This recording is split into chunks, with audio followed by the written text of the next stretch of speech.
Welcome to episode 652 of the Entertainment 2.0 podcast, brought to you by thedigitalmediazone.com. I'm Josh Pollard, and this is the show that puts you in control of your favorite movies, music, shows, and games. That's right, I'm doing the whole intro tonight because it's just me this week.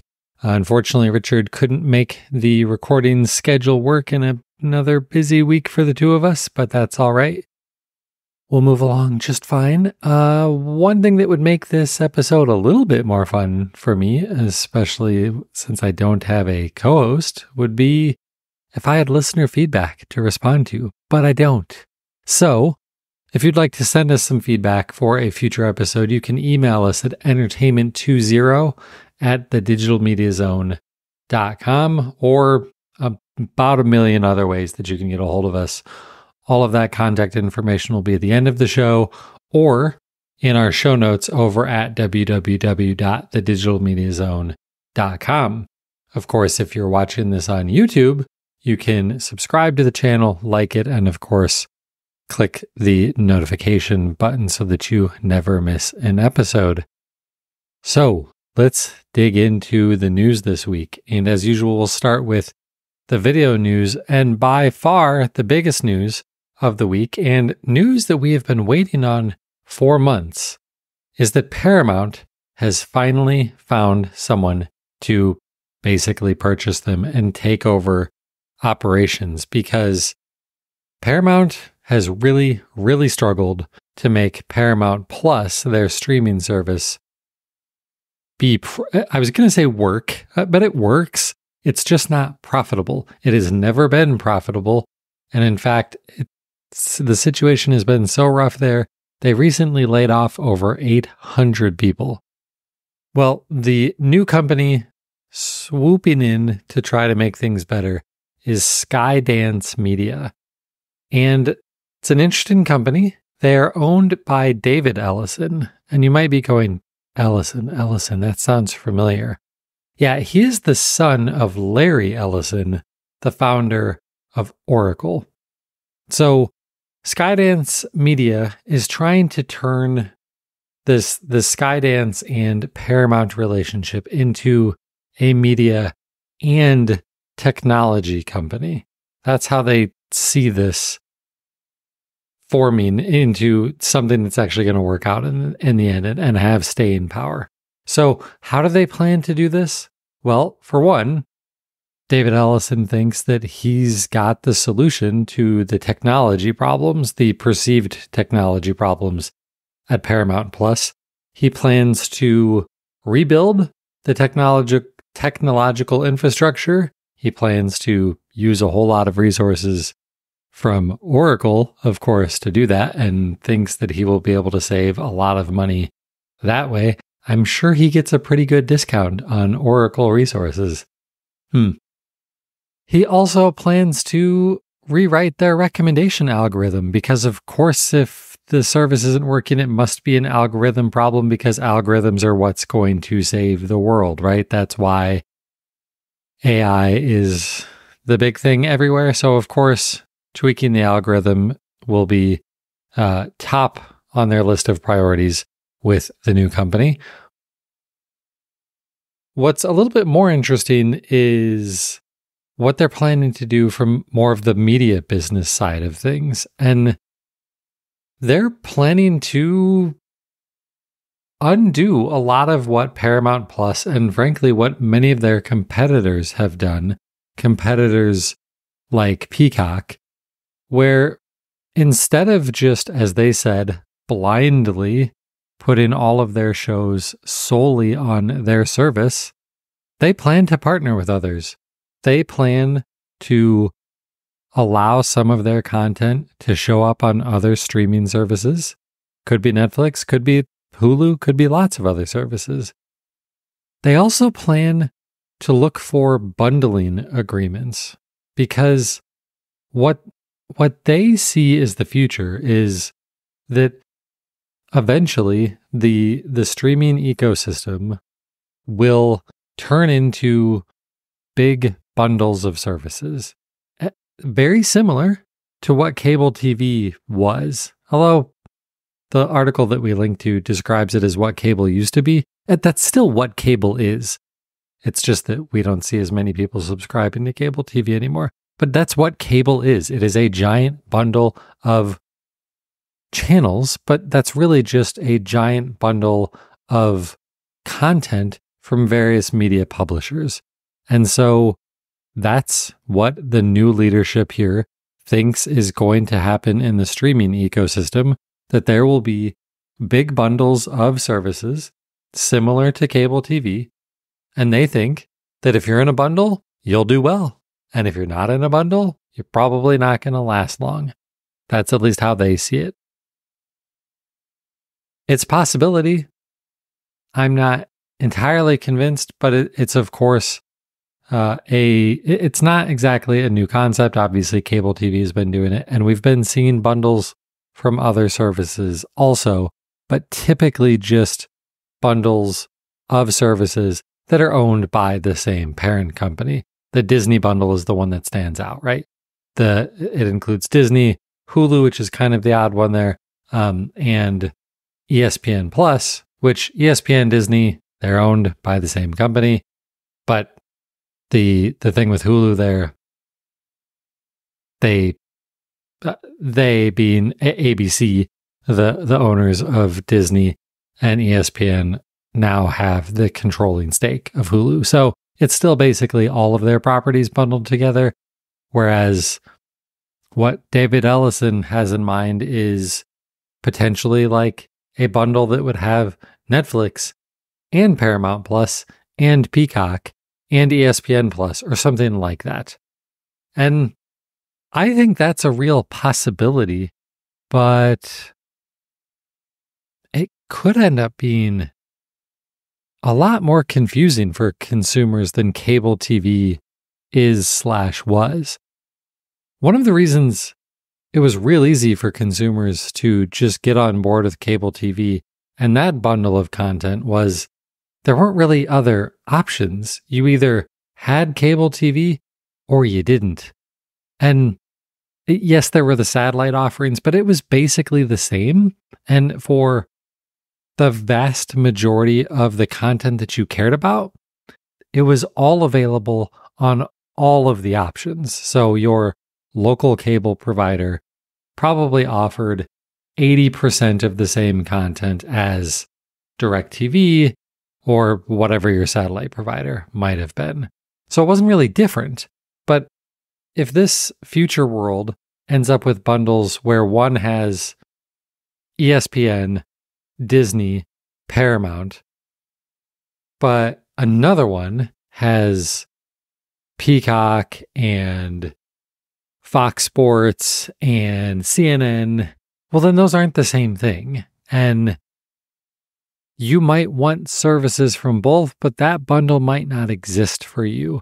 So I would love to hear more about how they think that this bundling concept is going to work out so well. I mean, maybe they think it's really going to be like cable, where the vast majority of the big name content providers will be in one big bundle. But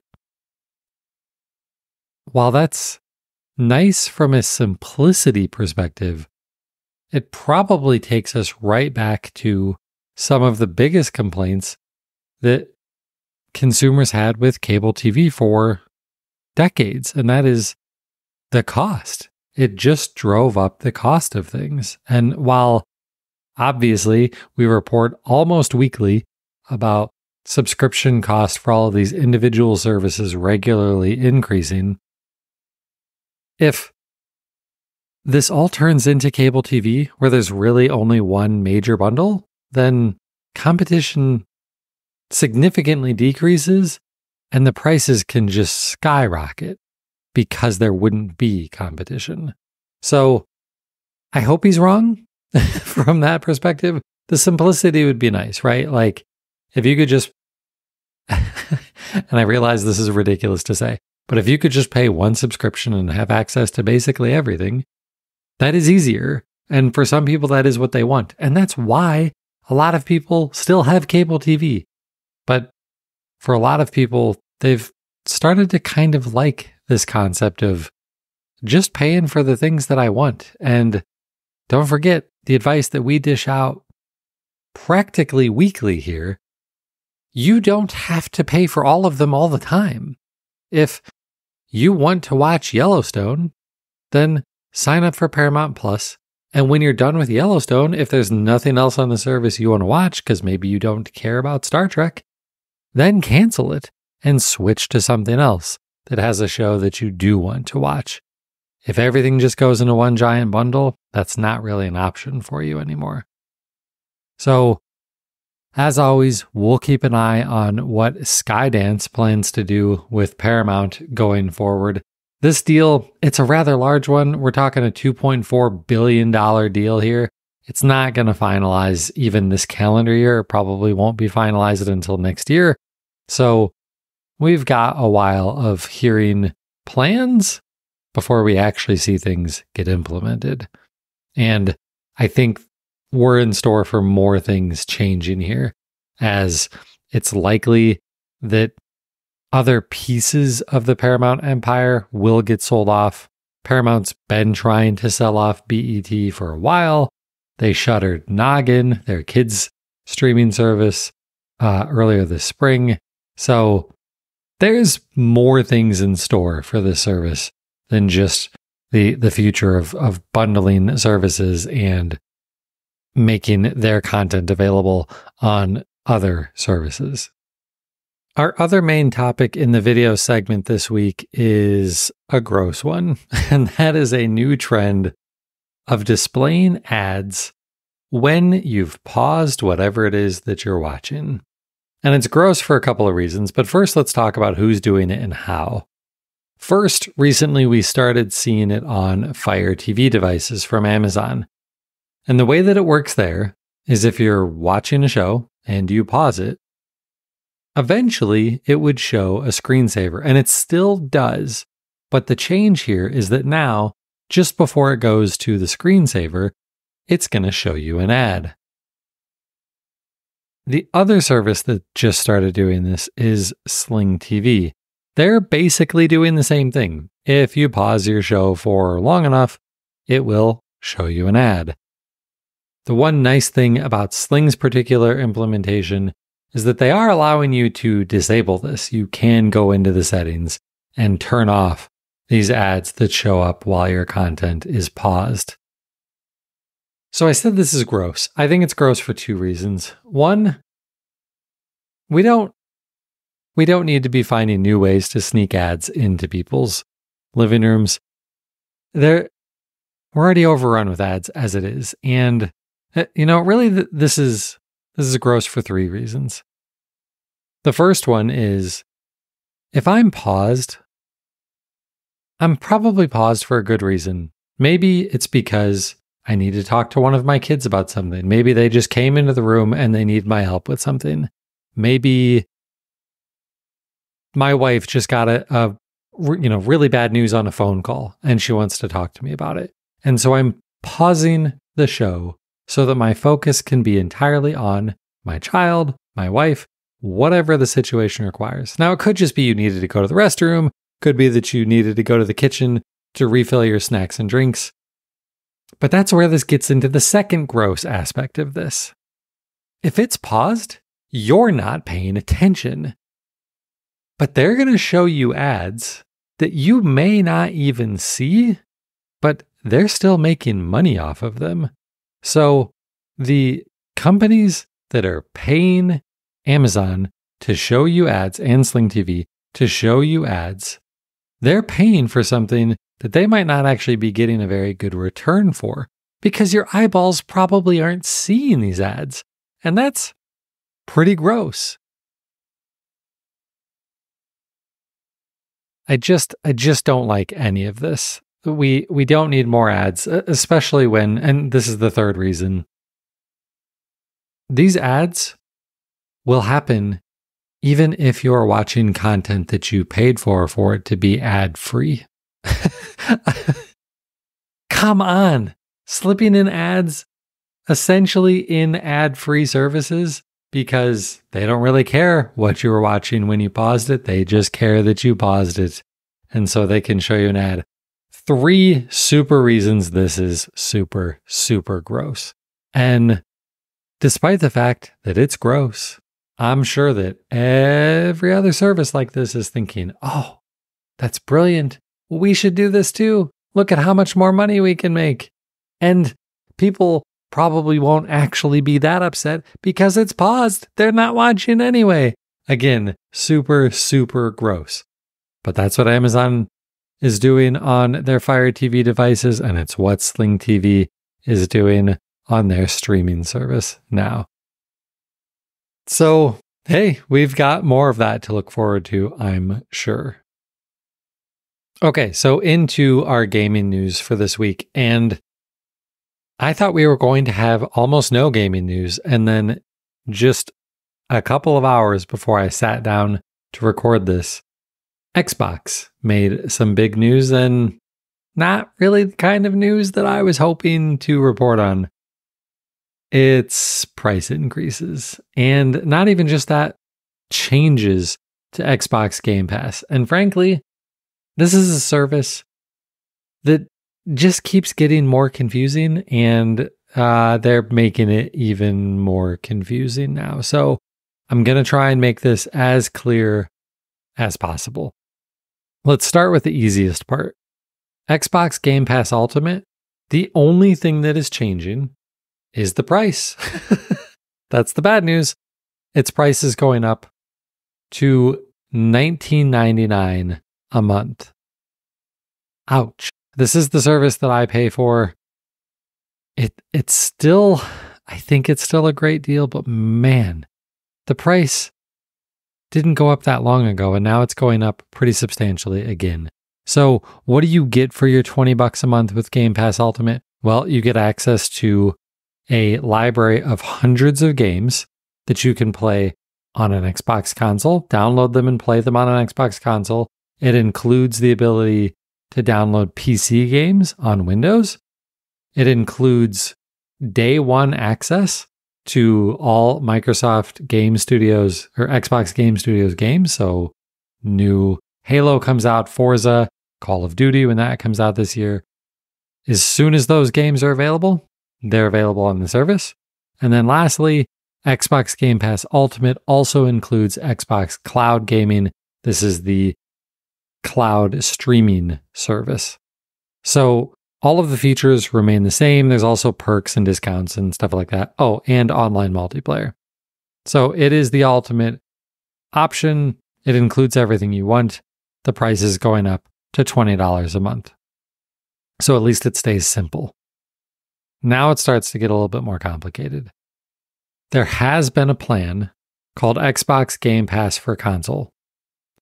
It was basically the access to that library of games that you could download and play on your Xbox, including all of the day one games as they launched.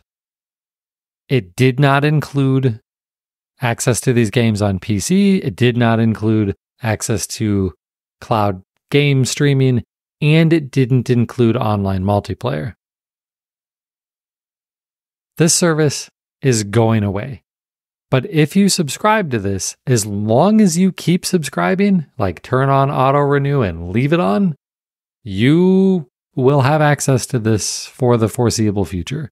They didn't talk about a potential time of when this might go away, but eventually it will, right? Like it has to at some point. So that service is going away.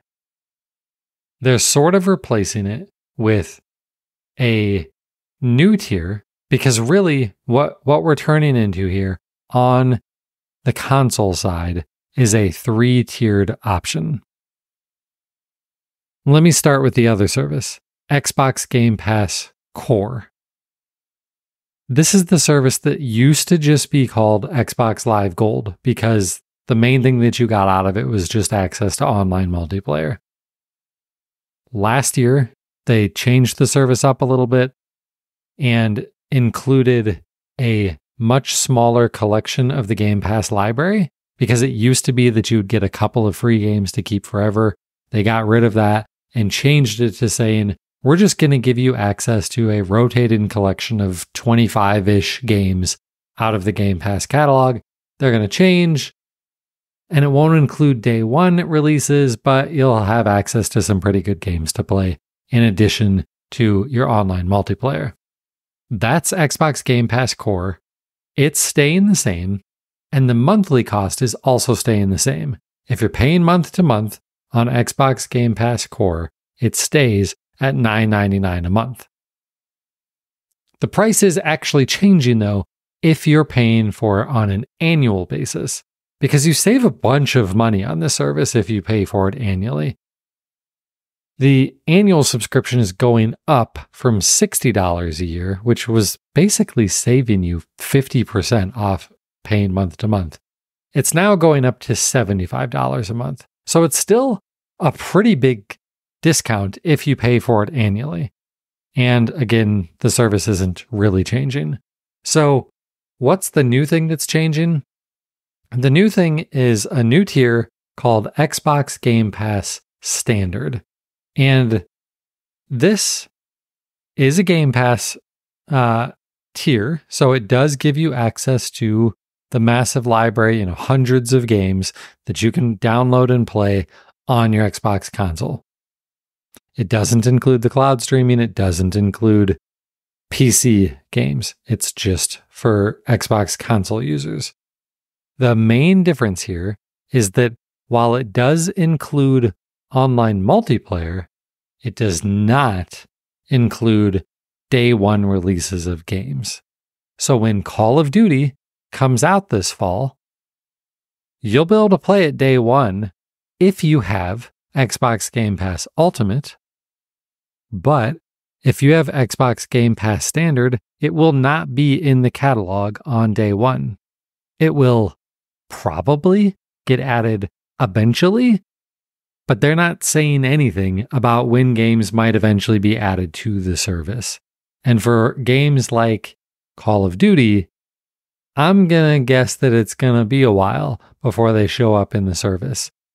The closest thing that we can compare it to is EA Play, which is also a service that's included with Xbox Game Pass Ultimate.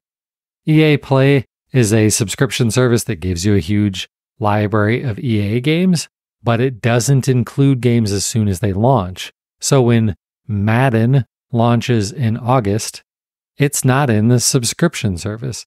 It will eventually get added, and I think Madden usually gets added in January or so. They want everybody to buy Madden at Christmas, but then once they've made it past that, then they put the current version of Madden into the service. They do the same thing with their other games too. EA FC used to be called FIFA, the NHL games. All of those games eventually make it into the subscription service. They're just not there at the beginning. That's essentially what they're doing with this Xbox Game Pass Standard service. Probably. I have to say probably because they're not guaranteeing that Call of Duty and the next Halo game and the next Gears of War game, that they will for sure end up in Game Pass. But they probably will. We just don't really know how long it'll be. My guess would be that it follows a similar model to what EA has done, where after maybe roughly 6 months, the games get added to the catalog. It's disappointing for sure, because, we're kind of losing features, sort of. And at the very least, we're paying more for these features if you're just staying with Game Pass Ultimate. But it's also not entirely unexpected. Xbox Game Pass was a pretty big game changer to the video game ecosystem when it launched a few years ago.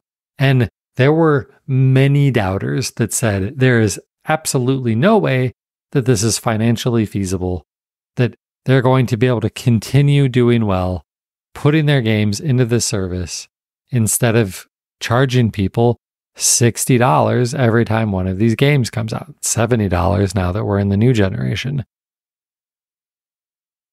I don't know that this is completely going down that road. I honestly think that this has a whole lot more to do with Call of Duty.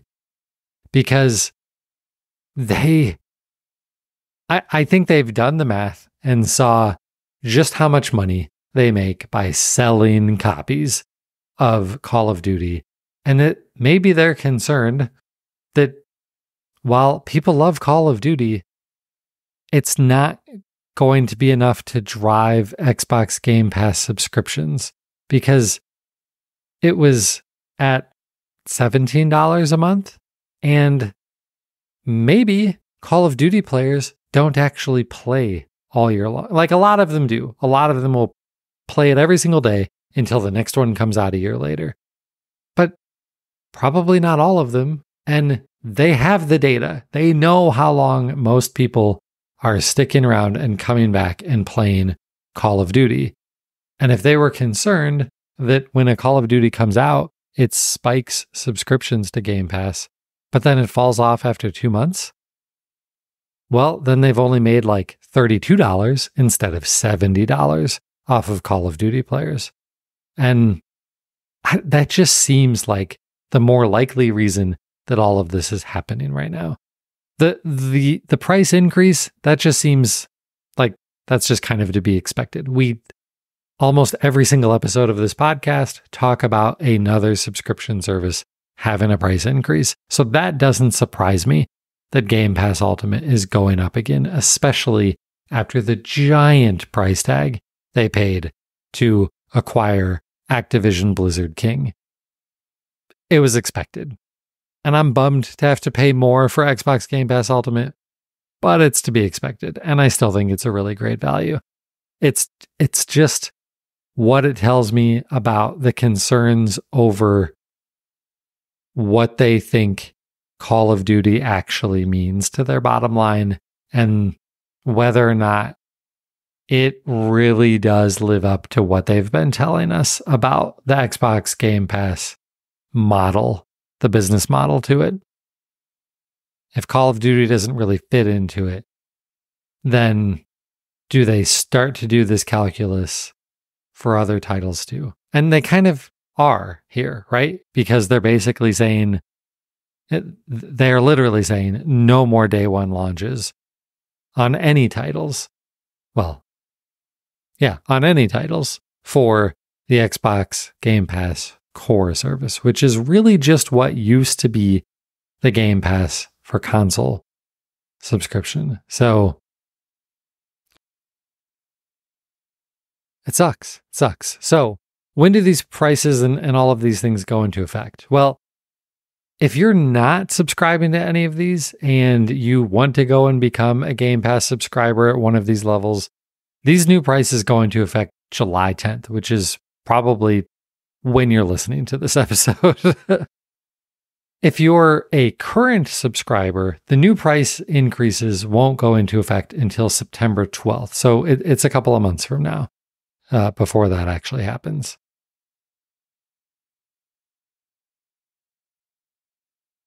All right, so that's the not so great Xbox news. The cool Xbox news that I did want to share. So last week we talked about two separate things. One was that Xbox Cloud Gaming was coming to Amazon Fire TV streaming devices. That is now available if you have a Fire TV Stick 4K or a Fire TV Stick 4K Max.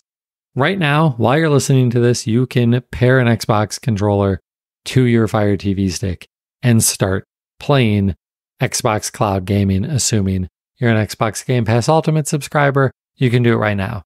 If you love this idea, but you don't have a Fire TV Stick, well, another thing we mentioned last week is that Amazon Prime Day is coming up, and these devices will for sure be on sale. Well, we weren't wrong, not entirely at least. They are going to be on sale for Amazon Prime Day, but they actually already are on sale. So right now, and we've got a link to this in the show notes, and to be completely transparent, these are Amazon affiliate links. This is the primary way that the podcast and the website makes money, is by you clicking an Amazon affiliate link and buying something. We get a small cut of that. It doesn't cost you any extra, but we get a little bit of revenue for being an affiliate marketer. So if you're interested in getting a Fire TV 4K, you can get one for literally half off in this sale. You can get the Fire TV Stick 4K for $24.99, and you can get a Fire TV Stick 4K Max for $34.99. That device is regularly $60. If it were me, I would say just go and get the 4K Max. Not only because it's only $10 more expensive and it's the better device, but because of what it is. The main reason that I would suggest you get the 4K Max is the remote. They're both, Amazon voice assistant powered remotes, but the main difference that I would recommend the Max for you is that this remote has TV controls with dedicated power, volume, mute, and recent buttons to quickly swap between two different things that you are watching. So you can use this one remote. If the Fire TV Stick 4K Max is the only thing plugged into your TV, that and maybe a sound bar, then you can use just one remote to control everything. Just like I'm doing with my on streaming Google TV device at home. So that's the easier way to do it. And for $35, why not? So do us a favor, click the link in the show notes and get yourself a Fire TV Stick 4K or 4K Max. Help yourself out and help us out in the process. All right, the last segment on the show is always what's going on in our entertainment centers. And this week, I've got a couple of new things for you. First off is a new game. A new free-to-play looter shooter was released within the last couple of weeks. It's called The First Descendant, and we decided to give it a try. We, the group of three other guys that I regularly play games with, we've really loved games like The Division before, and The First Descendant is a very similar style of game. It is a third-person shooter, and this one is set in space. It's very sci-fi. Frankly, the more apt comparison is Destiny. It's a sci-fi looter shooter game. The main difference between it and Destiny is that Destiny is a first-person shooter and this is third-person. It's free to play, so there's no reason not to check it out. It looks really good. It's an Unreal Engine 5 game. It's certainly not perfect or fully polished. It has bugs, it has issues. It is a brand new free-to-play game. That is kind of to be expected. But I didn't experience any issues that really hampered my enjoyment of the game. The one thing that I wasn't loving is that it's way, way, way too easy right now. Now, this could just be that the game is just easy and they've got to work on some of the balancing. It could also be that I only played in a squad of 4 of us, and maybe they haven't built the balancing logic into making it harder if there are 4 people playing a mission instead of 1. I'm not sure, but we were just steamrolling through everything. We hadn't even figured out that we were getting more weapons, better weapons. Didn't matter, didn't need to switch to them. We were still just mowing down all of the enemies. I imagine eventually it gets harder, and there is a hard mode that you can enable for all of the missions that gets you better loot if you complete them that way. So maybe we just need to switch to that until they figure this out. But overall, I think it's a fun game. There is for sure a lot of microtransactions that you can purchase, tons of cosmetics and stuff, and there are ways to unlock the other characters that you can play as by just paying, but you can also unlock them through playing the game. So there will be some people that think it's too many microtransactions. After one night of playing it, I didn't feel overly burdened by that. I didn't feel the need to go and buy anything yet to continue enjoying the game. I'm definitely going to keep playing The First Descendant. We had a lot of fun with it. And there's not really much else out there to take our attention away from it anyway. So that's The First Descendant. It's definitely on Xbox and PlayStation. I would bet it's on PC, but I don't know for sure. All right. I also watched a movie. This is actually a movie that I purchased well over a year ago. It's A Quiet Place 2. Jen and I went and saw the first A Quiet Place in theaters years ago, whenever it was out in theaters. That was the first horror movie or scary movie that I had gotten her to see since our first date when we saw The Ring, which I think was in 2002. She liked it, sort of. Like, she doesn't like being scared, but A Quiet Place is not the scariest movie ever, and certainly way less scary than The Ring. So when A Quiet Place 2 came out, eventually there was a deal to buy both movies for cheap digitally, so I did. We finally got around to watching it. It was good. Wouldn't say it was as good as the first one, but with the third movie coming out, I think it might be out now in theaters, we figured, let's just go ahead and watch this, and then maybe we'll go see the brand new one that's out now. She didn't love this one. I don't know if I'm going to be able to get her to go to the movies and see the newest one, but I would kind of like to, because it is a fun experience to see a scary movie in a big giant theater. So here's hoping that very soon I'm reporting on seeing that movie in theaters. No new books or TV shows or anything like that for me. In fact, I've actually reread the book that I talked about last week, Station 11. I just wanted to get it more. The book club that I'm reading it for, we meet on Friday to discuss the book, and I liked the book, but I wanted to understand more of why it was such a phenomenon. So I reread it, I get it more, and still recommend Station 11. So that's it for what's going on in my entertainment center, which means that's also it for this show. So if you'd like to get a hold of us, we're all over the place. Find all of our contact information over on our website, www.thedigitalmediazone.com. But you can find us on Twitter. I'm at Josh Pollard. The website is at DigiMediaZone. Richard and I are both on Mastodon. Richard is no longer on Twitter, but you can find us, just our names, Josh Pollard and Richard Gunther, over on Mastodon.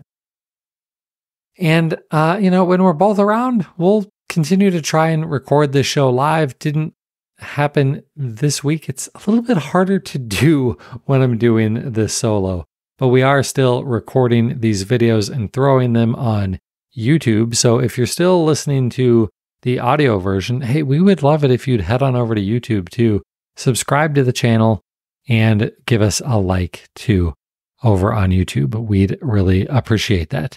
But that's going to do it for episode 652. I'm Josh Pollard. Thanks for listening to Entertainment 2.0. Adios.